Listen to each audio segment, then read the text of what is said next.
for joining us on SuperScreen's Midday News. I am Adenike Owoye Ajiboye.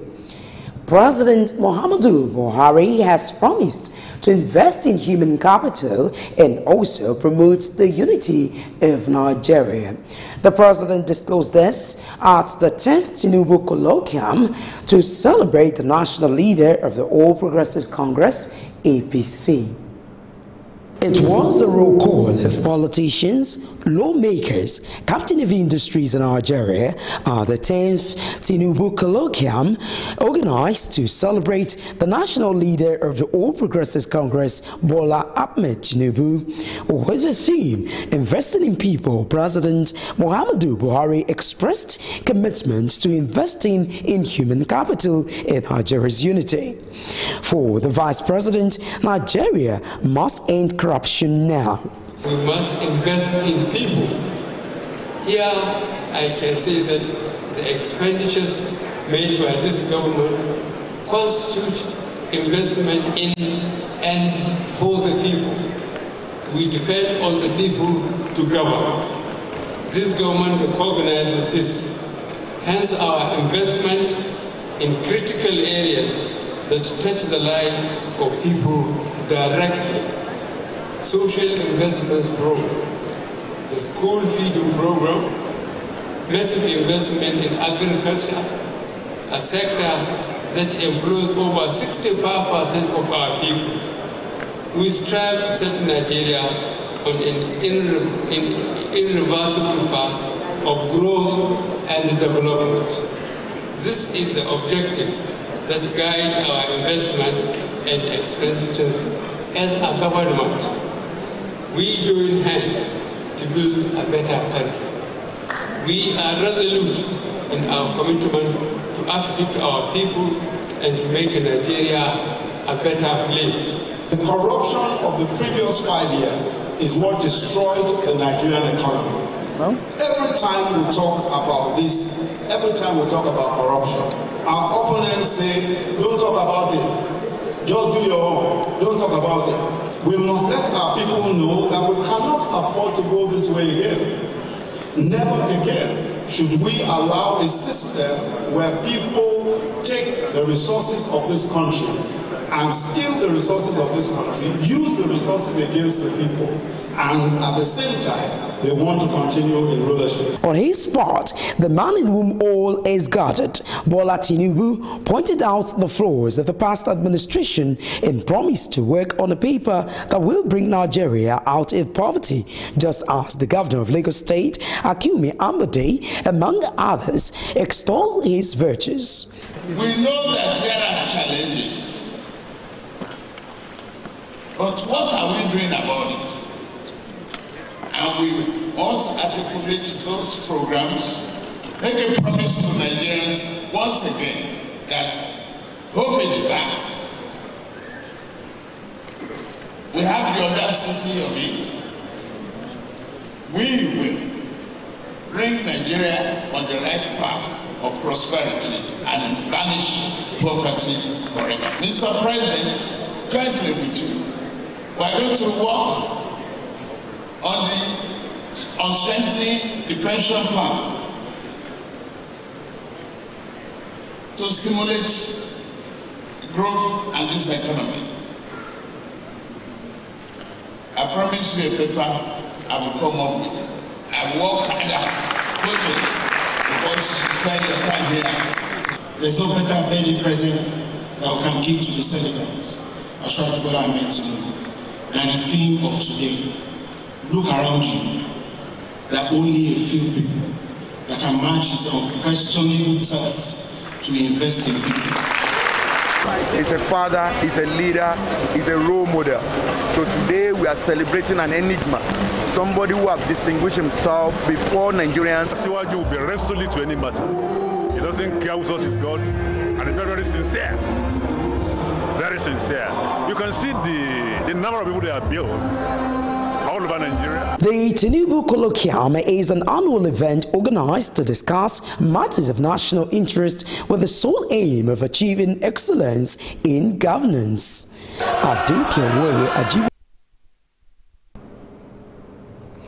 The House of Representatives has disputed claims of a publication alleging that members of the House collected $30,000 each to change the sequence of the 2019 general elections. This follows a point of order raised by Dambaram Nuhu. During Wednesday's sitting court, the lawmaker described the allegation as one aimed at discrediting the House as an institution.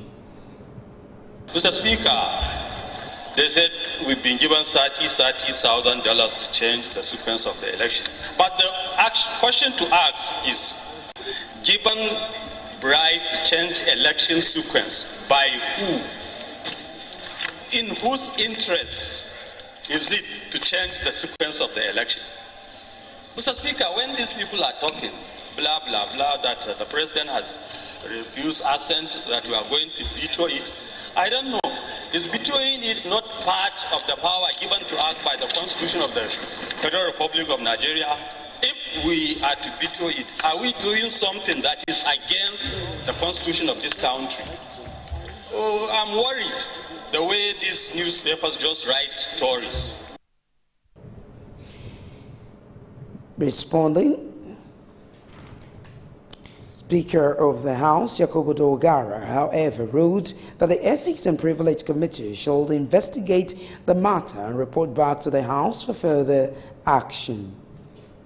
This is an allegation coming from outside, coming from the fourth rank. And in one fell swoop, has indicted governors, indicted ministers, and indicted every single member of this House. Number two, you cannot send this to the Ethics and Privileges because every member of that committee has also been indicted. So you become a judge in your own cause. This is a matter that is ripe, Mr. Speaker, for litigation. This is a matter that is ripe for litigation. By the time you slap hefty penalties and damages on those who should otherwise be conducting what they call investigative journalism, I think we will see a stop. We should even thank the press, because from his presentation it's like it's been alleged that the minister in consort with some governors are planning to bribe the National Assembly. Not that money has been shared. No, they said it. Because that was what Honorable Abante said. So if that's the issue, it's like they are raising a red flag warning to us that, look, money is coming on, and we should be careful. So really it's the Ethics and Privileges that will look into the complaint of the matter to determine whether his privilege has been breached or the privilege of the institution has been breached. If they so decide that no privilege has been breached. And now the Independent National Electoral Commission, INEC, has solicited the support of the Inspector General of Police, IGP Ibrahim Idris, to come open vote buying at polling units in the country. Chairman of the Commission, Professor Mahmood Yakubu, who made this appeal while receiving the IG at INEC headquarters in Abuja, urged him to ensure democracy is not communized. Approach the AGT and Osun governorship elections, and as we move into the 2019 general elections, to pay particular attention to this disturbing practice. We'll be happy if the police will deploy special forces, beginning with Ekiti and Osun, to ensure that what transpires at the polling units is nothing but the will of Nigerians. Only the votes cast freely by citizens will determine who wins the elections, not inducement of citizens by the use of cash at polling units during elections. I'm confident that given the level of cooperation and synergy we have with the police, this matter will be addressed. Responding, the IG said his visit is a necessary move to ensure a violence-free poll in 2019. We are here as a continuous consultation with the INEC in the preparation of the coming elections. Of course, I want all of us to be aware that from July and September this year, we're going to conduct some elections in Osun and Ekiti states. And these two elections this year is going to be a continuous exercise until next year, when in 2019 we are going to conduct the national election. So today I want to inform everybody that because of this continuous consultation and synergy with INEC, you are going to see our faces more at the INEC headquarters. In our effort obviously to synergize, to ensure that we have a peaceful elections in the coming months in Nigeria. Well, the Inspector General Police, IGP Ibrahim Idris, speaking there. Moving on, the Independent National Electoral Commission, INEC, has set up a panel to probe into the allegations that its workers collected money before registering voters in some centers in Enugu State. The resident electoral commissioner REC in the state, Emeka Ononamadu, who discussed this, said the outcome of the probe and its report would be made public when ready. Ononamadu also said INEC would appropriately punish any staff found culpable of extorting registrants because all materials required for each free continuous voter registration (CVR) have been provided. The nation's heads of security agencies have expressed worry over alleged ongoing attempts by some groups to disrupt the processes leading to the 2019 general elections. The senior special assistant to the president on media and publicity, Garba Shehu, who discussed this to journalists, said the heads of security agencies expressed worry in an interactive session which they had with some media owners and senior journalists at the presidential villa Abuja. The presidential spokesman listed those who addressed the media practitioners to include the Director General of the Department of State Services, Lawal Dara, Director General of the National Intelligence Agency, Ambassador Hamid Abubakar, and the Chief of Defense Staff, General Gabriel Olunishakin. Shehu said the security chieftains expressed the particular worry that there are groups in some parts of the country with evil designs to disrupt the process leading to the 2019 general elections in the hope of creating a stalemate. The senator representing Yobe East in the National Assembly, Bukar Ibrahim, says serious negotiations are ongoing to ensure the release of the last standing Dapchi girl. You will recall that Lee Shabiru is one of the schoolgirls abducted from Dapchi, Yobe State by Boko Haram insurgents on February 19. Lee was reportedly not released with others because she refused to renounce our Christian faith. Speaking on the floor of the Senate on Thursday, Ibrahim said Shabiru would be released very soon. A moving emotion earlier, the senator representing Taraba South, Emmanuel Boacha, had urged the negotiating team to ensure the release of Lee and the remaining of the Chibok schoolgirls abducted in April 2014. However, the president of the Committee for the Defense of Human Rights, Malachi Ugumadu, and the vice president of the Nigeria Bar Association, Amandi Ubani, also called on the federal government to intensify efforts towards the release of Lee. The Yoruba Council of Elders, YCE, has called on President Muhammadu Buhari to immediately sack all the security heads for their alleged inability to effectively curtail killings in different parts of the country. Yoruba Council of Elders said some of the service chiefs were already overdue for retirement, and they urged the president to reflect the federal character to balance ethnic composition in the reappointments. According to the elders, the recurrent massacre in Benue, Taraba, and Nasarawa states have lent credence to the accusation by the former Minister of Defense, Theophilus Danjuma, that the military was colluding with killer herdsmen to embark on ethnic cleansing. The YCE said this in a communique issued after the expanded National Executive Committee meeting held in Ado-Ekiti on Thursday in honor of its late president, Idowu Shofola, a senior advocate of Nigeria who died on March 23rd. The communique was signed by the YCE Secretary General, Dr. Kunle Olajide, and the chairman of the State Council of Elders, Professor J.O. Oluwasomi.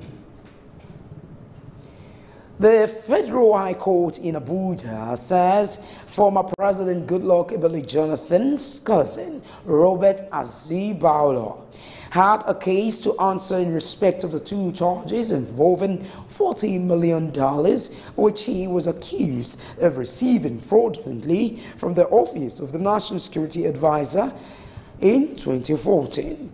Justice Nnamdi Dimba ordered Azibawala and his company, Plus One Holdings Nigeria Limited, to enter their defense in respect of the two courts. Ruling on the no case submission filed by the defendant, Justice Dimba, however, struck out the name of Azibawala's wife, Stella, from the two charges. The court upheld the no case submission in relation to counts 1, 4, 5, 6, 7, 8, and 9.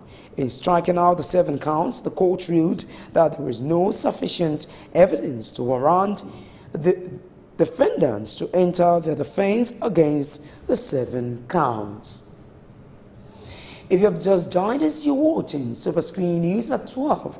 We'll take a short break here, and when we return, we'll bring you business news. To stay.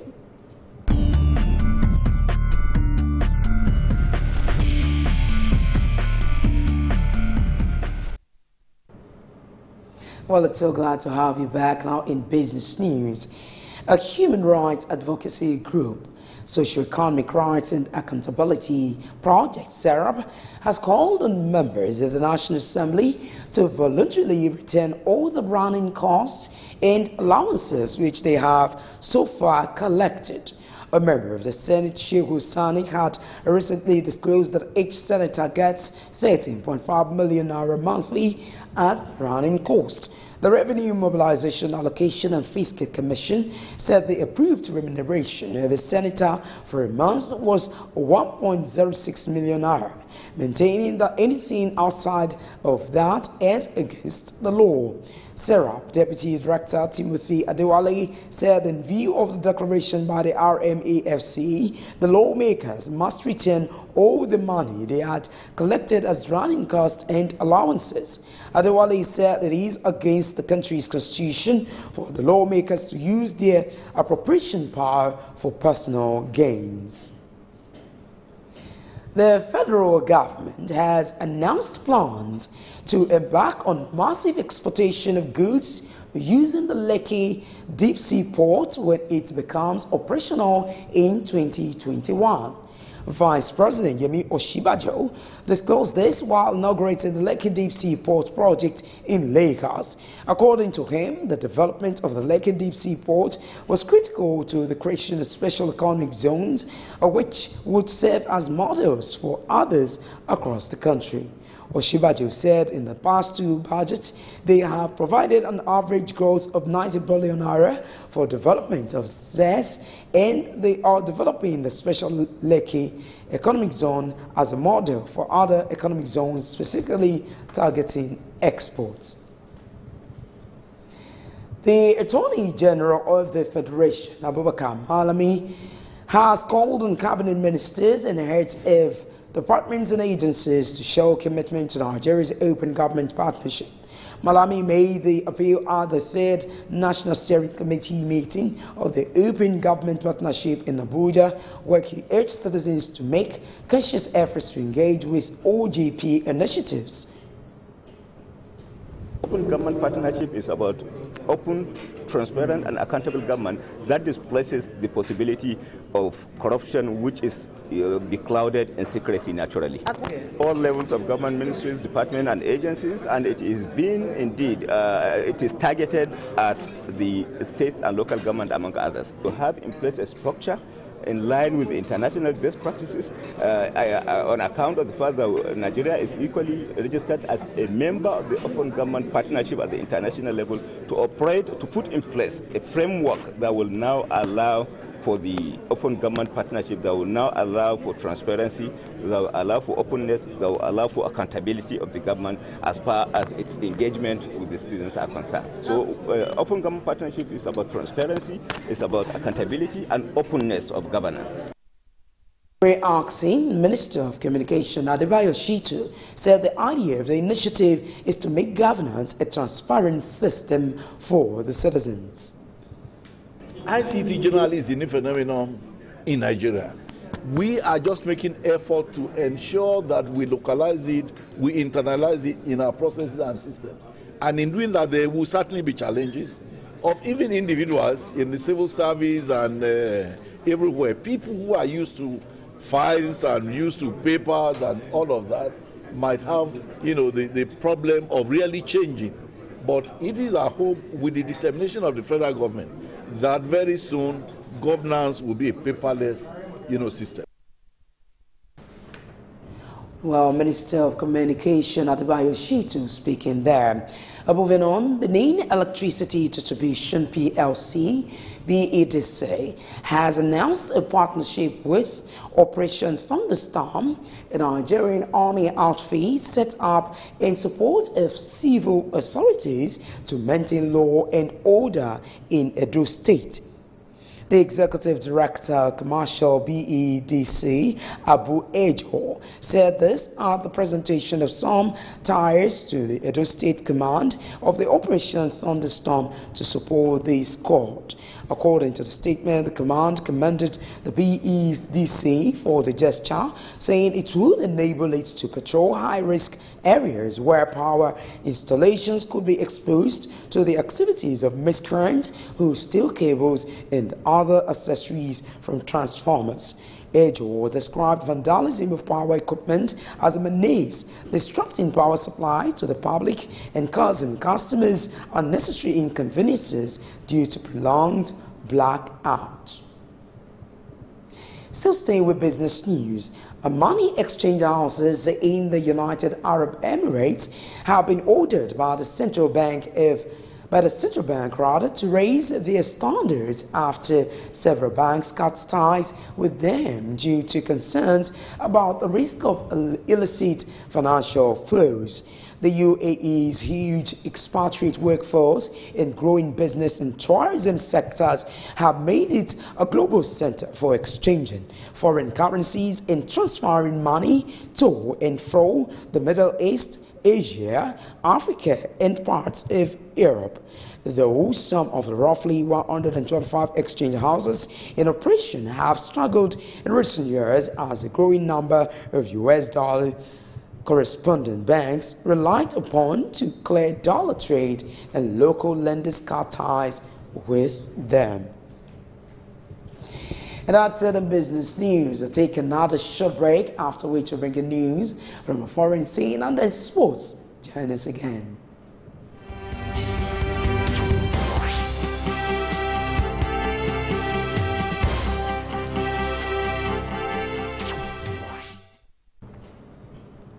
Well, it's so glad to have you back. Now in international news, Abdel Fattah el-Sisi has won a re-election as AG